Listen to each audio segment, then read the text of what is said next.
नमस्कार दोस्तों, आज हम अपनी इस वीडियो में बात करेंगे कि आने वाले समय में क्या भारत की स्थिति भी ऐसी ही हो जाएगी जैसे कि हमारे पड़ोसी देश श्रीलंका की हो गई है। जिस प्रकार श्रीलंका में महंगाई एवं आर्थिक मंदी बुरी तरह से हावी हो गई है एवं आम जनता उससे त्रस्त होकर शासन के विरुद्ध बगावत करने लगी है, क्या भारत में भी ऐसा होगा? क्या भारत में आम जन का विद्रोह इतना अधिक बढ़ जाएगा कि वह भी भारत के सत्ताधीशों एवं सत्ता पर जो भी पार्टी अथवा जो भी लोग काबिज हैं उनके खिलाफ विद्रोह कर देगी? क्या श्रीलंका जैसी आर्थिक स्थिति भारत की हो जाएगी? क्या भारत का पैसा या रुपया का इतना अवमूल्यन हो जाएगा कि यहाँ पर बहुत अधिक महंगाई हो जाएगी?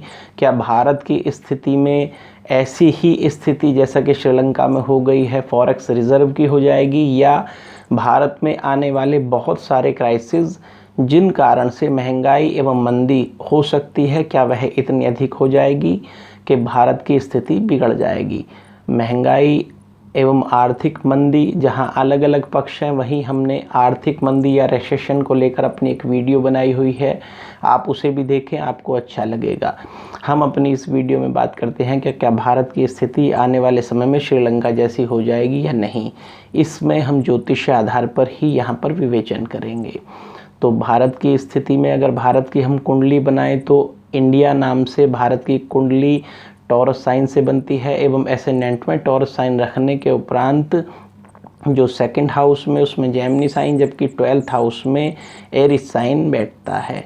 ठीक ऐसे ही 9th और 10th हाउस में कैप्रिकॉन एवं एक्वेरियस साइन बैठते हैं, जबकि 11th हाउस में मीन राशि या पाइसियस साइन होता है। हाल फिलहाल की स्थिति अगर ट्रांजिट में देखा जाए तो ट्रांजिट में अभी 10th हाउस पर शनि आ गया है, रेट्रोग्रेड होकर एरिस को छोड़कर कैप्रिकॉन में वह एंटर कर गया है एवं यहाँ पर वह जब स्थिति इस प्रकार बनी है तो वह 10th हाउस को छोड़कर 9th हाउस में आ चुका है एवं 12th हाउस में अभी भी मंगल और राहु अंगारक योग बना रहे हैं, जबकि 11th हाउस में पाइसियस राशि में जुपिटर अपनी ही राशि में अपने ही साइन में बैठा हुआ है।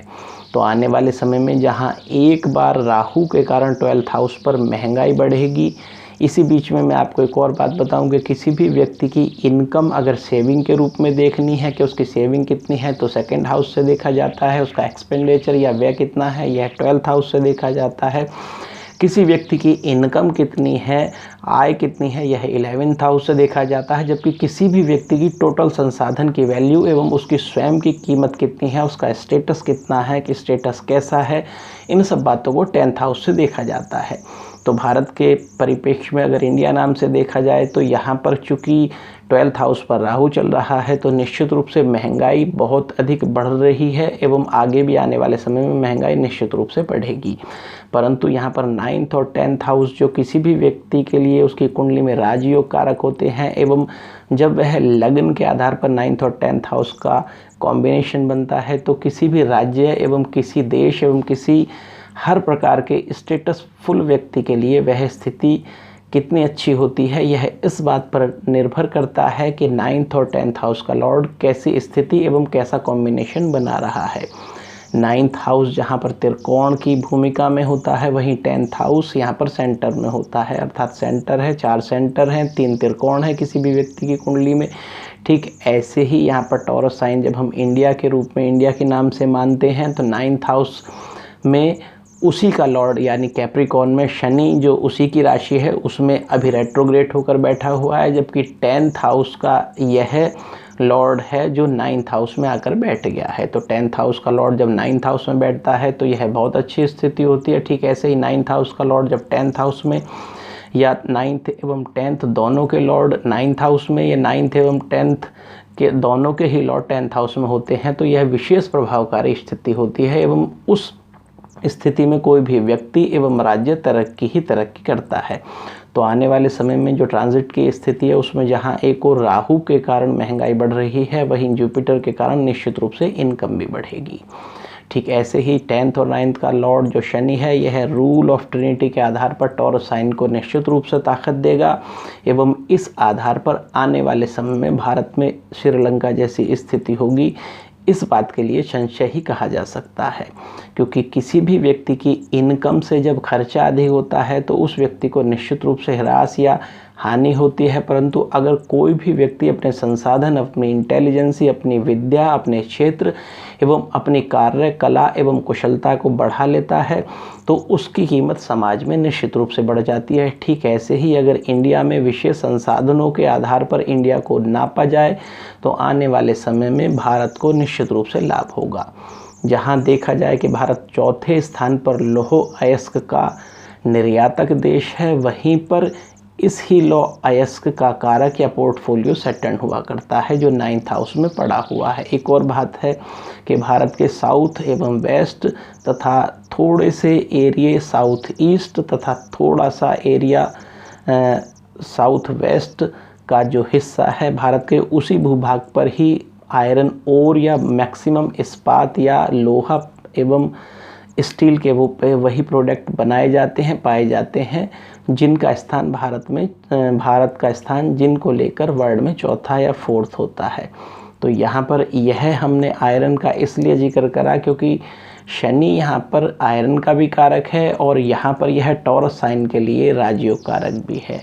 इकोनॉमिकल स्थिति में जहाँ धर्म के आधार पर जुपिटर बैठा हुआ है, वहीं एक्सपेंडिचर के स्थिति में मार्स अपने ही हाउस में बैठा हुआ है। एक और बात है कि अगर हम सत्ताधीश या किसी भी व्यक्ति के उसके लॉर्ड के आधार पर देखा जाए तो यहाँ पर भारत के प्रधानमंत्री मिस्टर नरेंद्र मोदी की जो साइन बनती है वह स्कॉर्पियो बनती है, जबकि टॉरस साइन से स्कॉर्पियो 7th हाउस में बैठता है। तो 7th हाउस में बैठा हुआ लॉर्ड उसका, यानी जो भारत के प्रधानमंत्री नरेंद्र मोदी हैं, वह कॉन्टीन्यूसली यहाँ पर कीन वॉचिंग टॉरस साइन की कर रहे हैं या कंट्री की या इंडिया की कर रहे हैं। यह बात भी समझने की है, क्योंकि जब किसी देश के राजनयिक ही खुद उस देश को छोड़कर भाग जाएं, क्राइसिस में फंस जाएं या उस देश को क्राइसिस में फंसा दें, तभी देश क्राइसिस में जाता है। जैसे कि किसी भी परिवार का मुखिया अगर परेशानी में चला जाए तो परिवार परेशानी में चला जाता है। ठीक ऐसे ही यहाँ पर जो श्रीलंका का हाल हुआ, क्या वह भारत का हाल होगा? यह प्लानिटरी पोजीशन में बिल्कुल भी नहीं कहा जा सकता। आने वाले समय में भारत में महंगाई तो निश्चित रूप से बढ़ेगी, परंतु भारत की स्थिति श्रीलंका जैसी कदापि भी नहीं हो सकती। भारत को कहीं ना कहीं इकोनॉमिकली राइजेज, जहां इस्पात एवं शनि के और कारक या जिन जिन चीज़ों का शनि पोर्टफोलियो है उन सब से लाभ होगा, वहीं फॉरेक्स रिजर्व में भी भारत के निश्चित रूप से आने वाले समय में तरक्की होगी, बढ़ोतरी होगी। अभी हाल फिलहाल में जो भारत का रुपया डॉलर की तुलना में लगातार गिर रहा है, उसको लेकर एक हम अलग से ही वीडियो बना देंगे। परंतु आने वाले समय में महंगाई के बढ़ने के उपरांत भी, महंगाई के इन्फ्लेशन के उपरांत भी निश्चित रूप से भारत के अंदर श्रीलंका जैसा हाल नहीं होगा। यह स्पष्ट ग्रह संकेत देते हैं तथा शनि बृहस्पति की स्थिति इस बात को और ठोस प्रमाण रूप में यहाँ पर दर्शा देती है कि भारत में कभी भी श्रीलंका जैसा हाल अभी आने वाले कई वर्षों तक नहीं हो सकता। मैं आशा करता हूँ मेरी वीडियो आपको अच्छी लगी होगी। नमस्कार।